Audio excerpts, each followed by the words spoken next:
Ingat. So yun ang asaya ng mga bata kanina na meron silang pa-party dito sa Jollibee.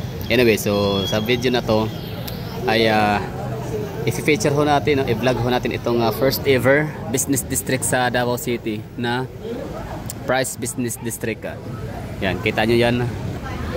Yung gusali na yan, Landco. Tapos sa likod ang Price Gas Business District.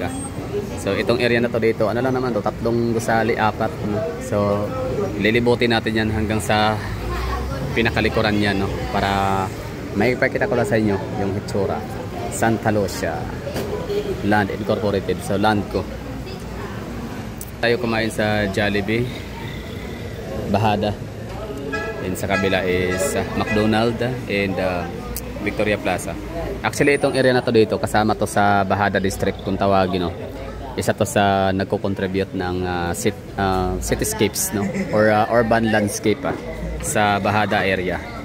Itong Landco building, yung sa likod niya na yan, yung Price Tower Gas. So makita natin yung mamaya doon pag papasok tayo. And ano pa, itong Jollibee, syempre McDonald, no. Malaking gusali ba to? Sige, dito kasama. Yan na lang yung Victoria Plaza, SCC. Tapos ito naman ay di ko alam kung anong gusali yan. Ito. Tapos ito rin dito, yan.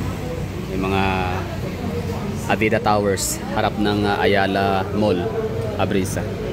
Tapos syempre tanaw din natin mula dito yung mga Dorian Hotel na hindi pa siya fully operated, and dito na area naman ay yung sa Abrisas areas din, no? Mga condominium na di ko alam kung anong tawag. So ang gusto ko dito sa Jollibee na to, meron siyang veranda or alfresco area. Yan nga lang, hindi siya applicable pag araw. I mean pag ganitong basta yung tag-ulan tsaka tag-init. Kasi napakainit talaga sa alfresco area.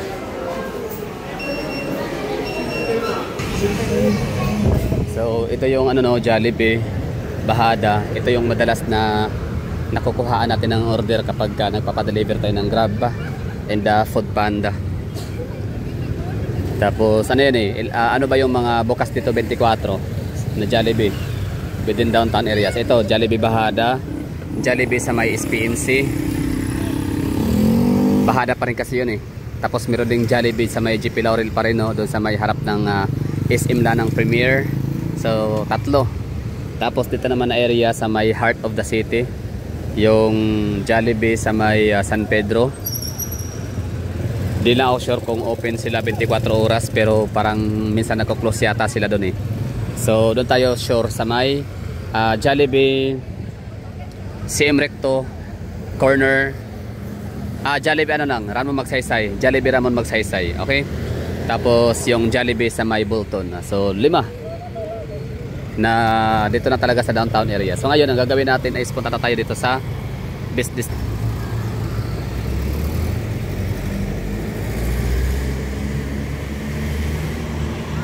Diba? Ganda, no? Dati wala pa yung mga Ayala, wala pa yung mga Cebu Landmaster, wala pa yung SMDCI, wala pa yung Mega World. So ito lang muna ang natin dito, high-rise building. Tapos yung Royal Mandaya Hotel na medium rise and Marco Polo Hotel. Yung Ateneo bago lang din yan na sila nag-expand.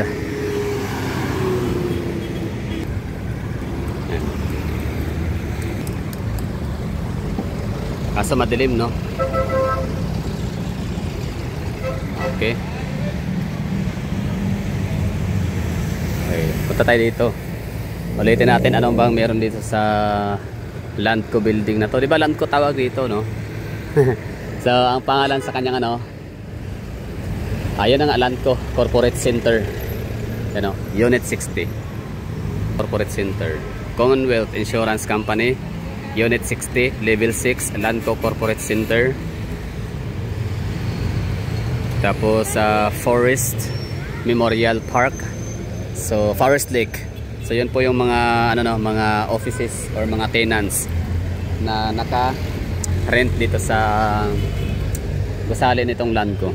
So control yon, Fidenshore, Care Health Plus, Pro Life UK, Callbox is ano yan eh, BPO, John Dorf, Pro Homes, Sunrider, tapos BDO.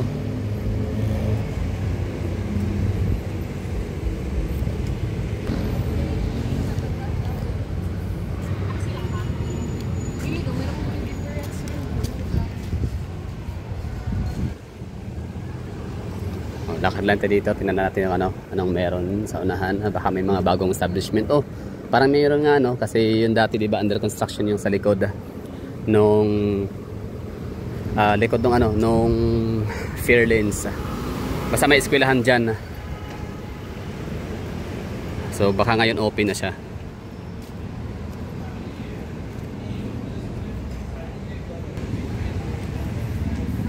Price Gas Tower. Thank you. Wala, di pa ako nakapasok dyan. Ano meron kasi dyan, di ba? Mga mga business, mga offices, corporate offices. Green Banana Business Hotel. So ito yung pang-apat na gusali na makikita dito sa vicinity. Pang-lima itong Ascendido. Ano ba meron sa Ascendido? Yan yung dating kino-construct lang siya, ngayon ayan na. Fully na siya. Function na siya. Tapos anahan ito may eskwelahan, di ba? May school. Ito Leonor Hotel. Leonor Hotel. Ito yung parang likod ng Leonor Hotel. Tama ba? Ito yung area na hindi naman talaga natin masyadong pinupuntahan or ng mga taga Davao, ano ba kasi meron dito? Siyempre mga cafe, coffee shop. Mr. Win Cafe, Yamaha, Lure. Ano yan? Paano basahin yan? Tapos Roadhouse.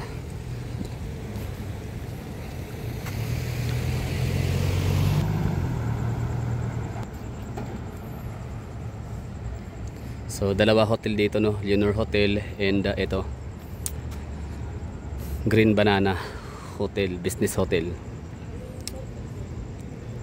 Tapos ito Marinara, Yoshimitsu. So parang mga medyo saucy, mga klase ng mga fancy restaurants siya dito. Kasi hindi siya pang masa. Kasi kung masa yan, edi sana maraming mga nakapila, di ba?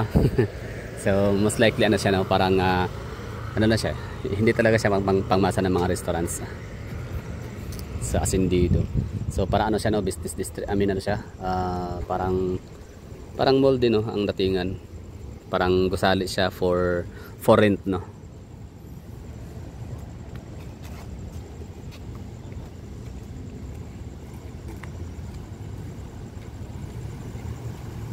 Ganda dito, Hindi mo to makikita kapag hindi mo to makikita or ma-appreciate ang ganda nitong area na to dito kapag hindi mo papasukin.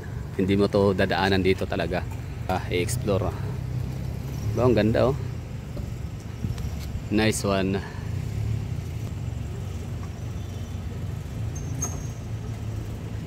Super Kid.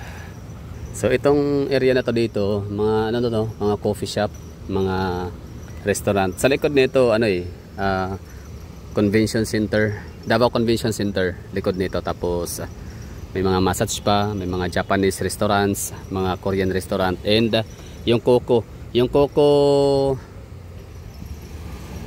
restaurant pala, pala siya, Japanese. Sarap yung gusto ko yung steak nila kasi ayun, abot kaya lang, tapos napakasarap. Lakas basta napaka-strong nung napaka-savory ni Coco's restaurant, yung kalang steak. Gustong-gusto ko yun. Hindi ko alam kung magkano na ngayon. Medyo matagal ako hindi nakakain doon 650 pesos kasi yung dati nung huli nating kain. Diba ganda, ganda tignan. Ito yung Landco building.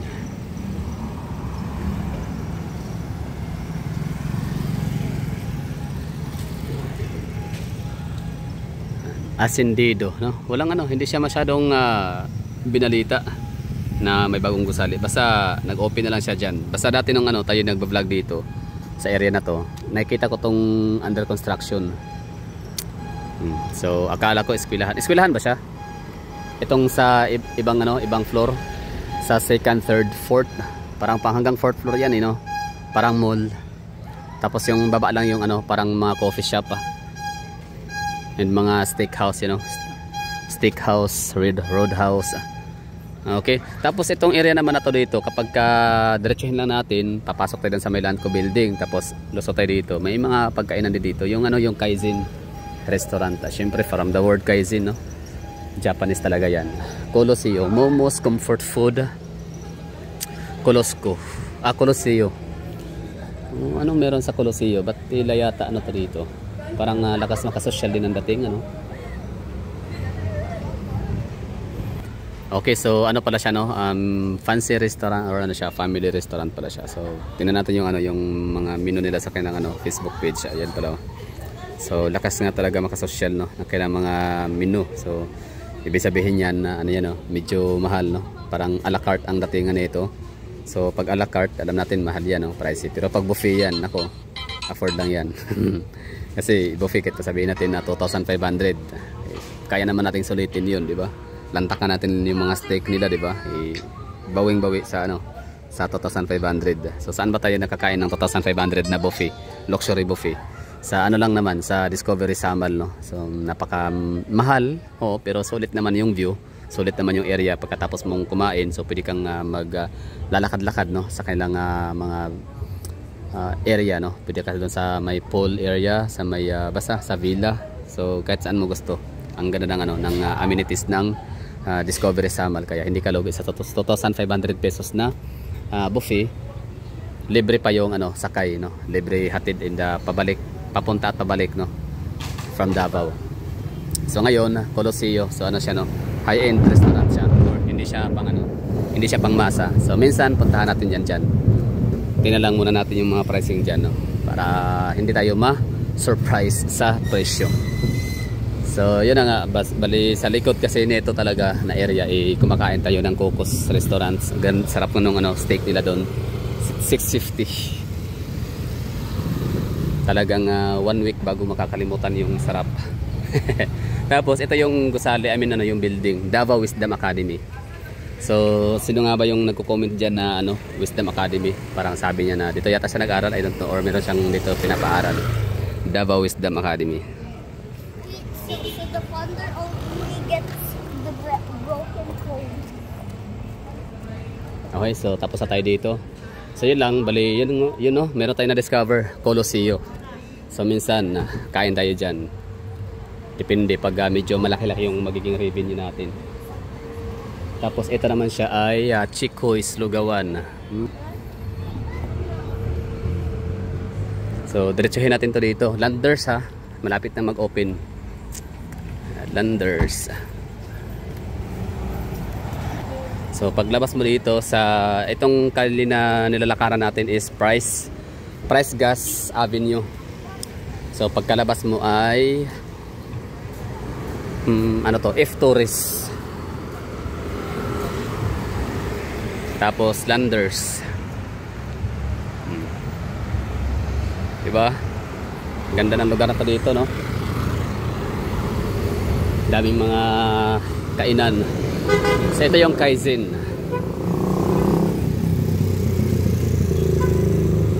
Hindi ko lang masyadong feel dito sa Kaizen, kahit pa masarap ang pagkain nila. Ang ano lang, alikabok tsaka mainit, no? Hindi sila close na restaurant na yun, air conditioned. May chicken, one piece chicken, rice to Kaizen. Padaan lang muna Kaizen. Tapos Fairlanes pala,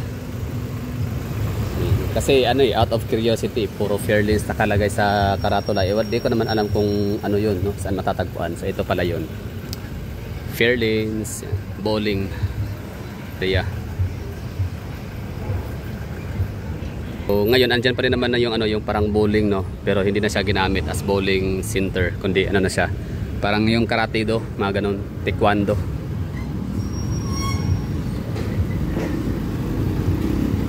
Okay na, no? Naikot na natin yung yung Price Gas Business District. Tapos pagka business district naman, syempre hindi mawawala ang mga bangko. Diba? So may bangko dito sa kabila. Diyan na area, BPI. Ito na yun, Fairlanes. So pag sinabing Fairlanes, kahit hindi alam ng mga driver kung saan yung Fairlanes, hindi alam ng mga driver yun kasi marami akong mga tinitrivia ng mga driver ng jeep. Sabi ko, kuya, ano yung Fairlanes? Sa Fairlanes, dyan sa ano ngayon, ano yun, pagkainan, restaurant. Sabi ko alam, basta Fairlanes, dyan sa ano. So yun ang sagot ng mga driver na nakakausap ko. Binibigyan ko ng trivia. So yan pala yung Fairlanes. So ito dito, meron to dito pick up coffee dati, naka-station, ngayon wala na. Tapos wala na rin tong Caltex ba to dito? O tama, Caltex. Sarado na. Caltex or Shell. Ano, so balik lang ulit tayo dito sa BPI Bahada. Bahada Sweets. Ito yung Business District Price Gas, the first ever Business District of Davao. Tapos sunod naman ay yung Damusa. Yung Lanang Business District. So okay na tayo. Maraming thank you sa mga nanonood and see you sa susunod na mga video.